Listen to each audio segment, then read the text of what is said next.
Quando é que eu ia imaginar que abriria o Manhã Colorada nesta segunda-feira com um sorriso? Que coisa louca isso, né? Nós viemos de um final de semana em que a rodada foi absolutamente aterrorizante para o Internacional, deu tudo errado.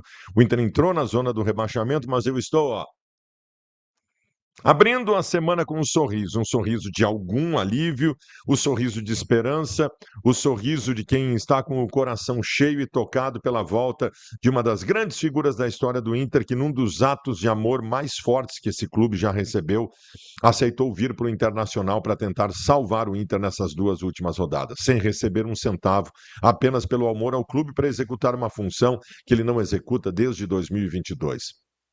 Abel Braga encheu o coração colorado de esperança. E vejam bem, antes das questões práticas do que ele pode fazer, nós estamos falando aqui do significado da presença dele. Essa é a primeira coisa. Porque você sabe muito bem que, embora algumas pessoas estejam dizendo, mas ele não entra em campo, mas tem muita coisa dele que entra em campo, sim. Primeiro que o Abel recuperou a autoestima da torcida. Convenhamos aqui entre nós, não tivesse acontecido nada no final de semana, não tivesse havido a demissão da família Dias e a vinda de Abel, nós estaríamos hoje acabados na sarjeta e com a consciência de que o Internacional está rebaixado.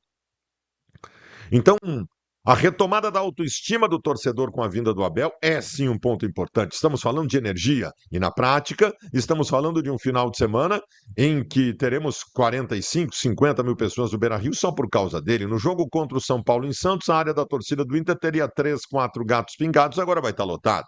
Então isso é importante sim.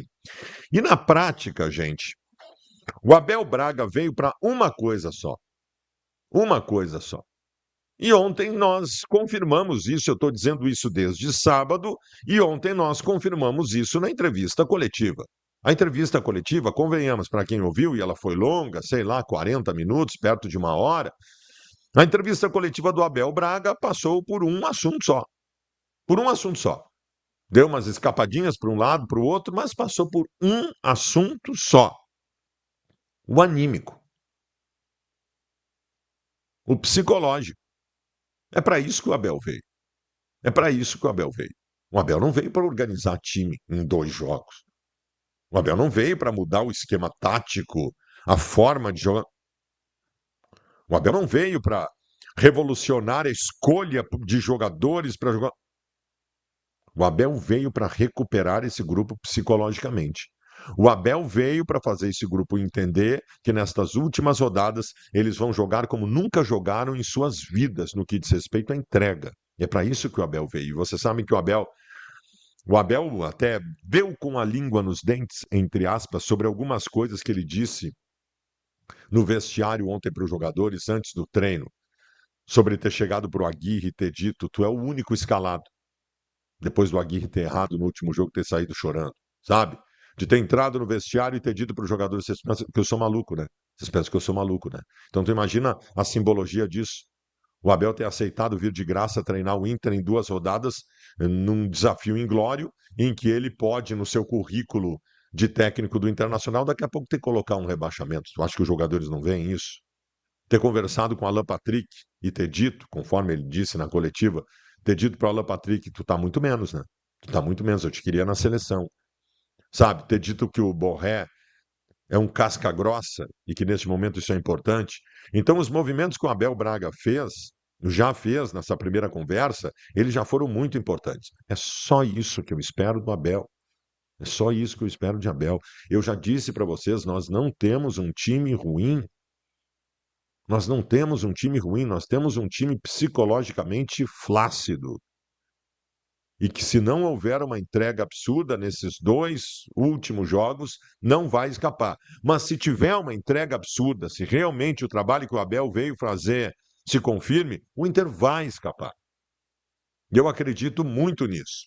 Nós viemos de um jogo contra o Vasco da Gama na sexta-feira,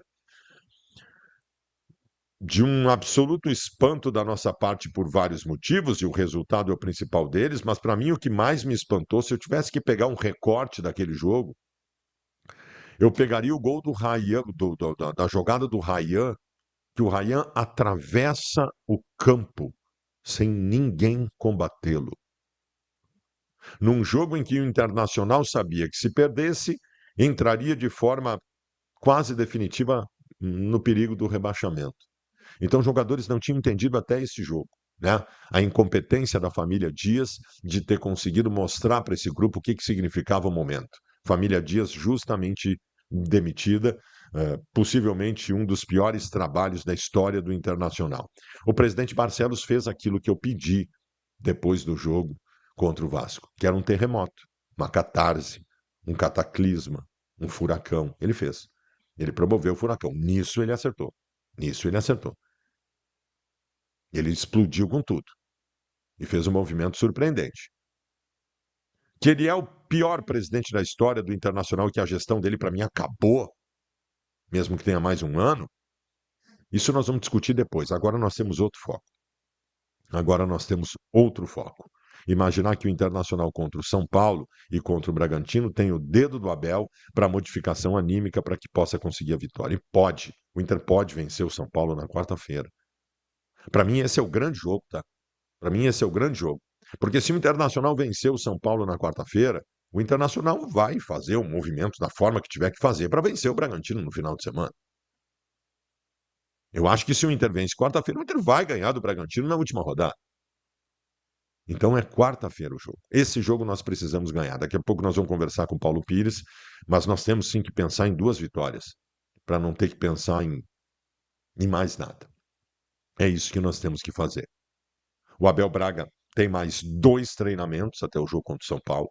É muito pouco para tu estabelecer qualquer super reorganização tática, mas eu já disse para vocês e eu repito, não é isso que está em jogo neste momento.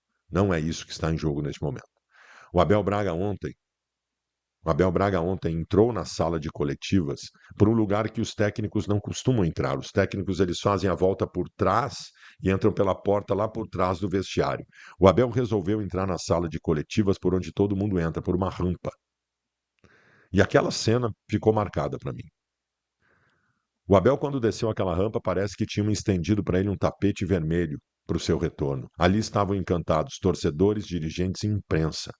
A Nani Quemelo passou o recado de que ficou toda arrepiada quando o Abel entrou. Imponente, abraçado por todos. Uma cena simbólica de um dos maiores nomes da história do Inter, que num dos maiores atos de amor que esse clube já viu, chega para tentar salvar. Eu não sei se ele vai salvar. Se ele não salvar, não fica nenhum arranhão. Se ele não salvar, a culpa não é dele e para mim não fica nenhum arranhão na história dele. Agora, se ele salvar, se ele salvar, ele entra no rol dos semideuses no Internacional. O Tiger Junk, nesse final de semana, levantou um debate bem interessante. Ele disse: existe uma mesa onde estão sentados Fernandão, Falcão e Valdomiro. Só os 3. Nesta mesa tem só os 3. E eu digo: se o Abel Braga salvar o Internacional, o Abel Braga vai sentar nessa mesa. Essa mesa não é de grandes jogadores da história do Inter. Essa mesa não é de grandes ídolos da história do Inter. Esta mesa não é relacionada à qualidade técnica de cada jogador necessariamente. Esta mesa é dos semideuses do Internacional. Dos semideuses do Internacional. Se Abel Braga salvar o Internacional, ele entra no rol dos semideuses. Abel Braga disse ao presidente Barcelos, quando já tinha garantido que voltaria ao Inter para essa missão, de ser treinador, coisa que ele não é desde 2022. O presidente Barcelos começou a tentar conversar com ele sobre remuneração e ele disse: presidente, eu só vou para aí com uma condição. Eu só vou para aí com uma condição. E o presidente, qual é? E ele disse: não ganhar um centavo. Eu não quero um centavo por esse desafio. Se isso não tocar o coração de você, Colorado, eu não sei mais o que pode tocar esse coração de gelo. Esta segunda-feira amanhece com os colorados doídos, abatidos, esgotados, eu não durmo há algumas noites, mas absolutamente esperançosos. Absolutamente esperançosos. Abel, Abelão, nos salva, pelo amor de Deus.